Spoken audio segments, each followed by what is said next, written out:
عظیمت جرأت و ہمت کا ہے اظہار، سیدھی بات روایات صحافت کا علم بردار، سیدھی بات۔ ناظرین گرامی، السلام علیکم ورحمۃ اللہ وبرکاتہ۔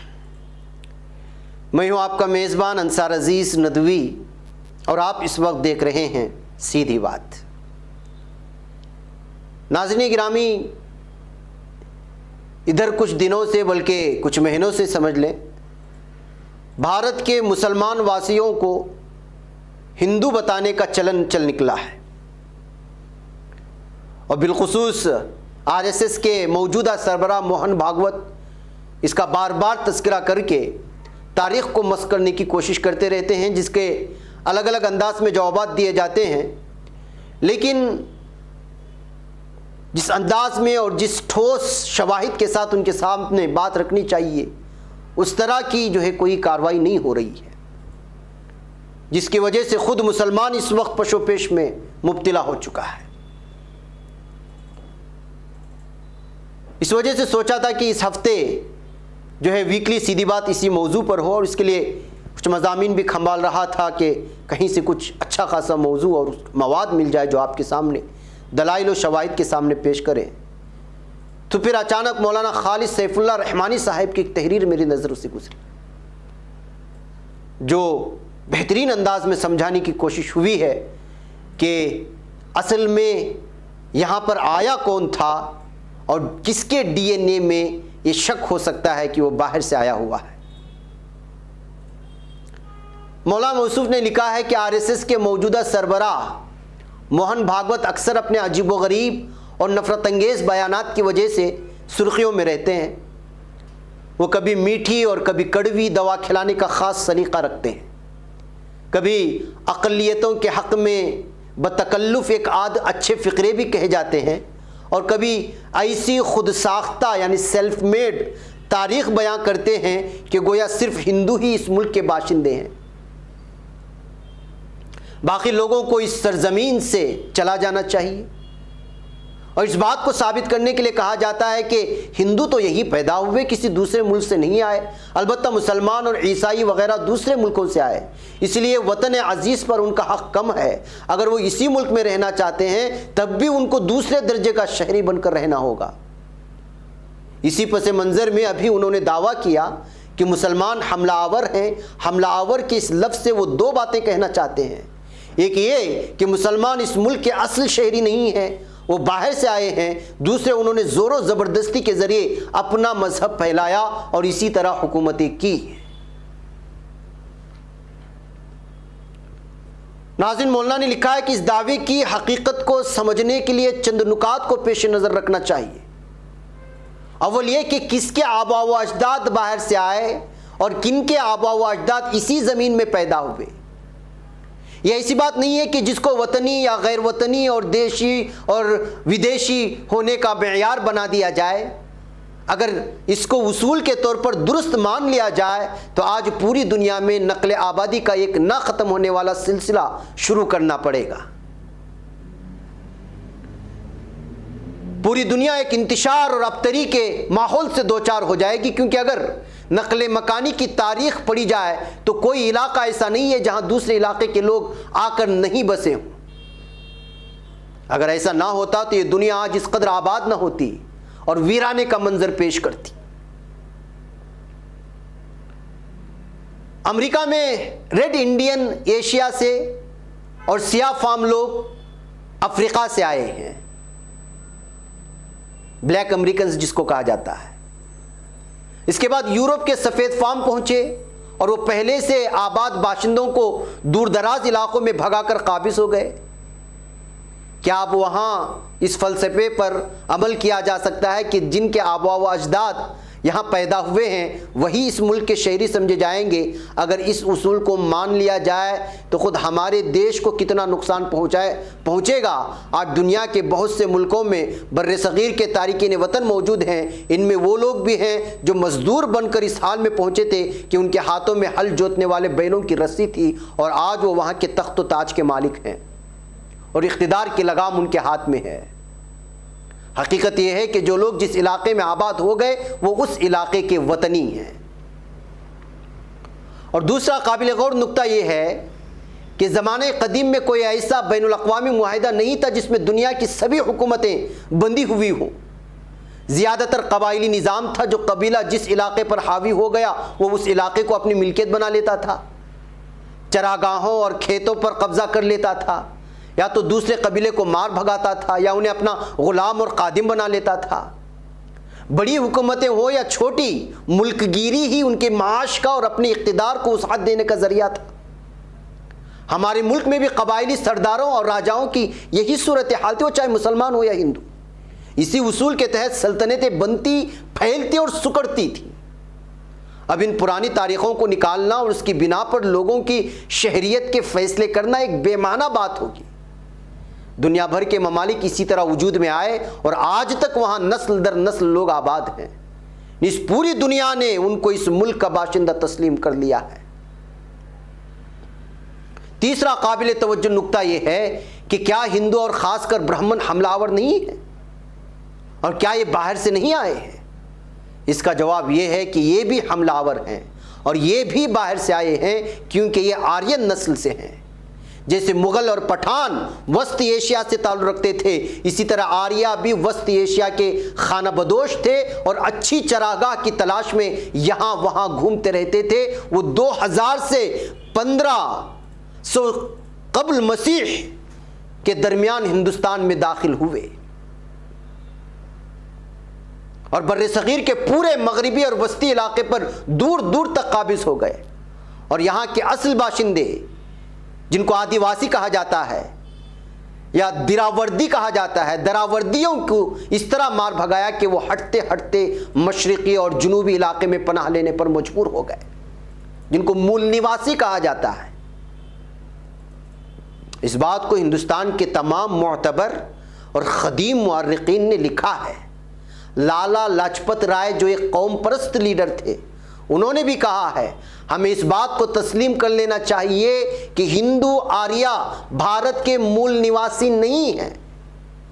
بھارت کا اتہاس صفحہ نمبر 21 اور 22 کا مطالعہ کر لیجئے گا، مل جائے گا۔ اسی طرح پی ایچ گپتا نے لکھا ہے رامائن کوئی مذہبی کتاب نہیں بلکہ ودیسی آریوں کے ذریعے بھارتیہ مول نواسیوں کے درمیان جنگ پر آدھارت یعنی مبنی کتاب ہے۔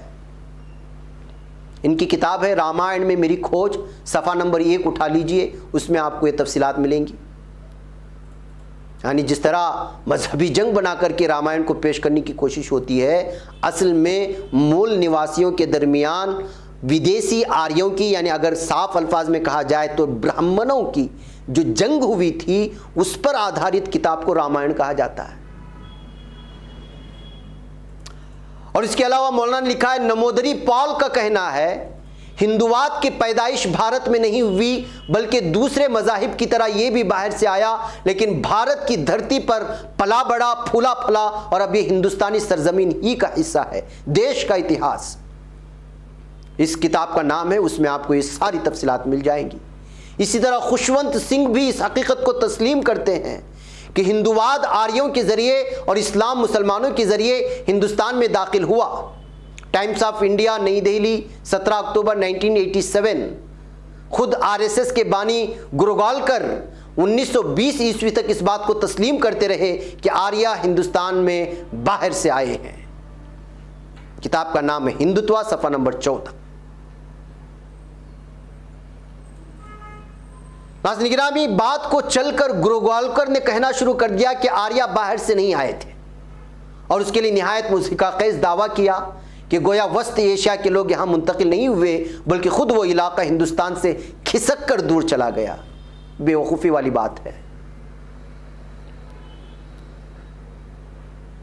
اور اس وقت سنگھ پریوار کے لوگ بڑی قوت کے ساتھ اس بات کا پروپیگنڈا کرتے ہیں کہ آرین کہیں باہر سے نہیں آئے، حالانکہ اب تو وامن مشرام وغیرہ کا دعویٰ ہے کہ DNA ٹیسٹ سے بھی معلوم ہوتا ہے کہ برہمنوں کا تعلق یہودی نسل سے ہے، اور ہندوستان کے دوسرے لوگوں بشمول مسلمان اور دلت کا ڈی این اے یکساں ہے، اس لیے حقیقت یہ ہے کہ ہندوستان میں بسنے والی موجودہ قوموں میں پہلے ودیشی اور حملہ آور برہمن تھے اور برہمن ہی اصل ہندو ہیں۔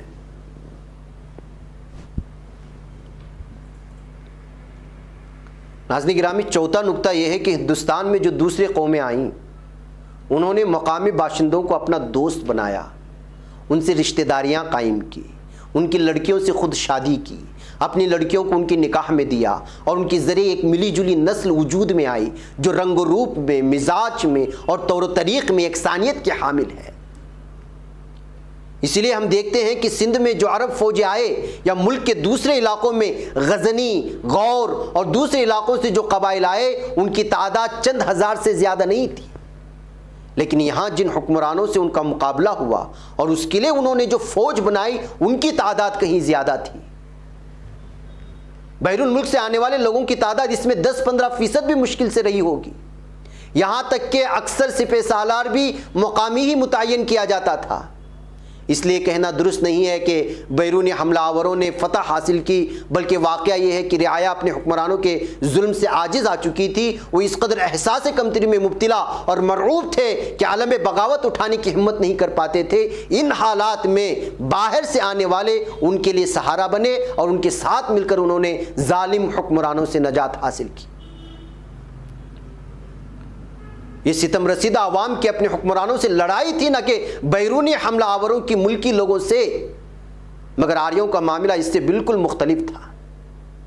آریوں نے مقامی باشندوں کے درمیان اور اپنے درمیان نسلی تفریق و امتیاز کی ایک دبیز دیوار کھڑی کر دی تھی، اور ویسا ہی نسلی امتیاز قائم کیا جو قدیم دور میں یہودیوں نے اختیار کیا تھا اور جو بعد کے دور میں سفید فاموں نے امریکہ میں آباد ریڈ انڈین اور سیاہ فام لوگوں کے ساتھ اختیار کیا تھا۔ یہ امتیاز اس درجے کا تھا جنہیں سن کر بھی انسانیت شرمسار ہو جاتی ہے۔ وہ صرف حملہ آور ہی نہیں تھے بلکہ ایک سنگ دل آقا اور مالک کا روپ رکھتے تھے۔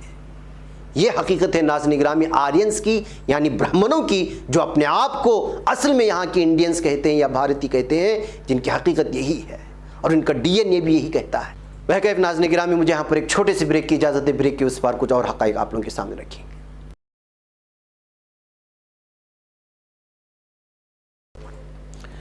ناظرین گرامی، استقبال ہے سیدھی بات کی انوکھی محفل میں۔ ناظرین، اگر حقیقت یہ ہے، اگر حقیقت پر نظر ڈالی جائے، جیسا کہ مولانا نے لکھا ہے کہ ہندو مذہب طبقاتی تقسیم کی جیسی واضح تصویر پیش کرتا ہے، شاید ہی کسی اور مذہب میں ایسی طبقہ واریت پائی جاتی ہو۔ اگر انسانوں کے درمیان نسلی بنیاد پر تفریق کوئی قابل تعریف بات ہوتی تو یقیناً ہندوازم سے بڑھ کر کوئی مذہب قابل تعریف نہ ہوتا۔ ہندو مذہب کے مطابق انسان پیدائشی طور پر 4 گروہوں میں منقسم ہے: برہمن، چھتری، ویش اور شودر۔ برہما سے مراد خدا کی ذات ہے، اسی لیے برہمن کا لفظ ہی اس طبقے کی خدا سے قربت کا بتلاتا ہے۔ برہمن بنیادی طور پر مذہبی نمائندہ ہوتا ہے۔ وید کی تعلیم حاصل کرنا اور نظر و نیاز لینا صرف برہمن کا حق ہے۔